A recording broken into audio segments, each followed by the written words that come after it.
Hello everybody, welcome to Floofy3 channel. Today I'm gonna read you The Velveteen Rabbit. There once was a Velveteen Rabbit, and in the beginning he was really splendid. He was fat and bunchy as a rabbit could be.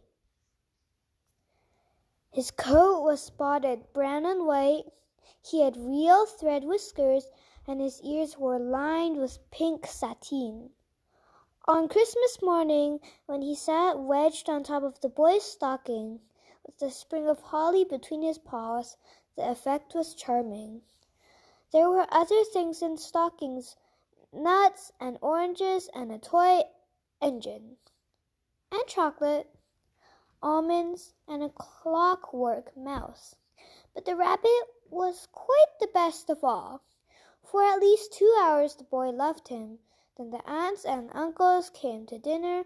There was a great rustling of tissue paper and wrapping of parcels, and in the excitement of looking at all the new presents, the Velveteen Rabbit was forgotten. For a long time he lived in the toy cupboard or the nursery floor, and no one thought very much about him. He was naturally shy, and being only made of velveteen, some of the more expensive toys quite snubbed him. The mechanical toys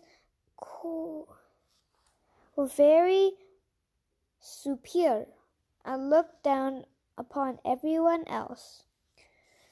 They were full of modern ideas and pretended they were real. The model boat, who had lived through 2 seasons and lost most of his paint, caught the tone from them and never missed an opportunity of referring to his rigging in technical terms. The rabbit could not claim to be a model of anything, for he didn't know that real rabbits existed. He thought they were all stuffed with sawdust like him, and he understood that sawdust was quite out of date and should never be mentioned in modern circles. Even Timothy, who jointed wooden lion, who was made by the disabled soldiers and should have had broader views, put on airs and pretended he was connected with government. Between them all, the poor little rabbit was made to feel himself very insignificant and commonplace, and the only person who was kind to him at all was the skin horse. The skin horse had lived longer in the nursery than any of the others. He was so old that his brown coat was bald in patches and showed the seams underneath, and most of the hairs in his tail had been pulled out to string bead necklaces. He was wise, for he had seen a long succession of mechanical toys arrive to boast and swagger, and by break their mainsprings and pass away. And he knew that they were only toys, and they would never turn into anything else, for nursery magic is very strange and wonderful, and only those playthings that are old and wise and experienced like the skin horse understand all about it. What is real? Asked the rabbit one day, when they were lying side by side near the nursery fender before Nana came to tidy the room. Does it mean having things that buzz inside you and stick out handle? Real isn't how you are made, said the skin horse. It is a thing that happens to you when a child loves you for a long, long time, not just to play with, but really loves you. Then you become real. Does it hurt? Asked the rabbit. Sometimes, said the skin horse, for he was always truthful. When you are real, you don't mind being hurt. Does it happen all at once like being wound up? He asked, or bit by bit? "It doesn't happen all at once," said the Skin Horse. "You become. It takes a long time. That's why it doesn't happen often to people who break easily, or have sharp edges, or who have to be carefully kept. Generally, by the time you are real, most of your hair has been loved off and your eyes drop out, and you get loose in the joints and very shabby. But these things don't matter at all, because once you are real, you can't be ugly except to people who don't understand." "I suppose you are real?" said the rabbit, and then he wished he had not said it, for he thought the Skin Horse might be sensitive. But the Skin Horse only smiled. "The boy's uncle made me real," he said. "That was a great many years ago. But once you are real, you can't become unreal again. It lasts for always." The rabbit sighed. He thought it would be a long time before this magic called real happened to him. He longed to become real, to know what it felt like, and yet the idea of growing shabby and losing his eyes and whiskers was rather sad. He wished that he could become without these uncomfortable things happening to him. There was a person called Nana who ruled the nursery. Sometimes she took no notice of the playthings lying about. Sometimes, for no reason whatever, she went swooping about like a great wind and hustled them away in cupboards. She called this tidying up, and the playthings hated it, absolutely hated it.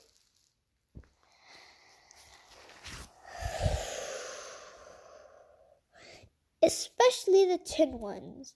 The rabbit didn't mind this so much, for wherever he was thrown, he came down soft. One evening, when the boy was going to bed, he couldn't find the china dog that always slept with him. Nana was in a hurry, and it was too much trouble to hunt for china dogs at bedtime, so she simply looked about her, and seeing that the toy cupboard's door stood open, she made a swoop. "Here," she said, "take your old bunny.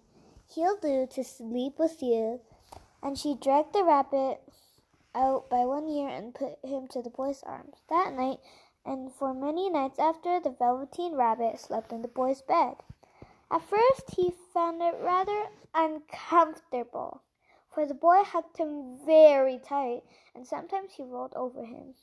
Sometimes he pushed him so far under the pillow that the rabbit could barely breathe. And he missed, too, those long moonlight hours in the nursery when all the house was silent, and his talks with the Skin Horse. But very soon he grew to like it, for the boy used to talk to him and made nice tunnels for him under the bedclothes that he said were like burrows the real rabbits lived in. And they had splendid games together in whispers when Nana had gone away to her supper and left the nightlight burning on the mantelpiece. And when the boy dropped off to sleep, the rabbit would snuggle down close under his arms, under his warm chin, and dream, with the boy's hand clasped close around him all night long. And so time went on, and the little rabbit was very happy, so happy that he never noticed how beautiful his velveteen fur was getting shabbier and shabbier, and his tail becoming unsewn, and all the pink rubbed off his nose where the boy had kissed him. Spring came, and they had long days in the garden, for wherever the boy went, the rabbit went too. He rides in the wheelbarrow and picnics on the grass, and lovely fairy huts built for him under the raspberry canes behind the flower border. And once the boy was called away suddenly to go out to tea, but Rabbit was left out on the lawn until long after dusk. and Nana had come and looked for him with the candle because the boy couldn't go to sleep unless he was there.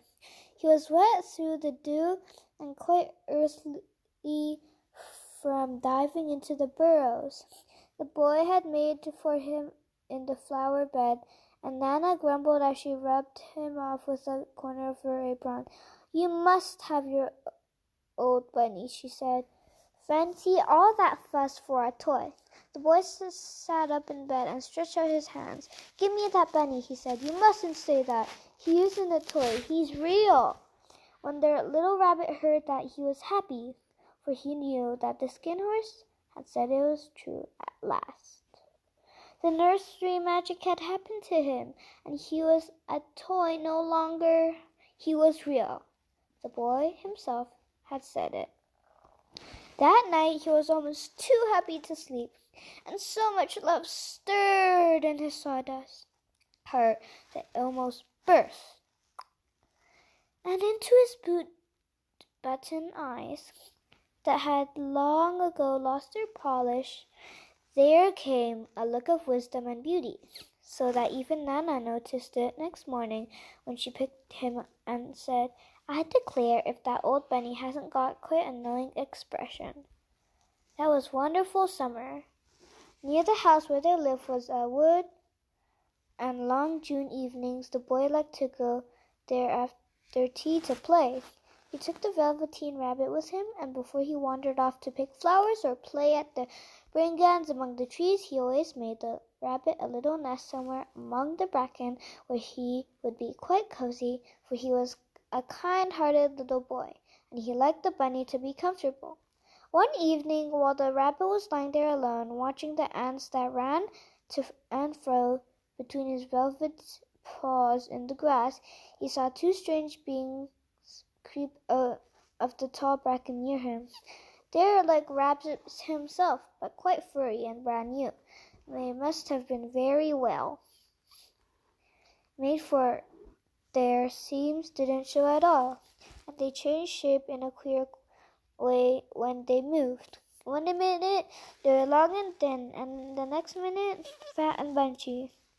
Instead of always staying the same like he did, their feet patted softly on the ground, and they crept quite close to him, twitching their noses while the rabbit stared hard to see which side the clockwork stuck out, for he knew that people who jumped generally have something to wind them up, but he couldn't see it. They were evidently a new kind of rabbit altogether. They stared back at him, and the little rabbit stared back, and all the time their nose twitched.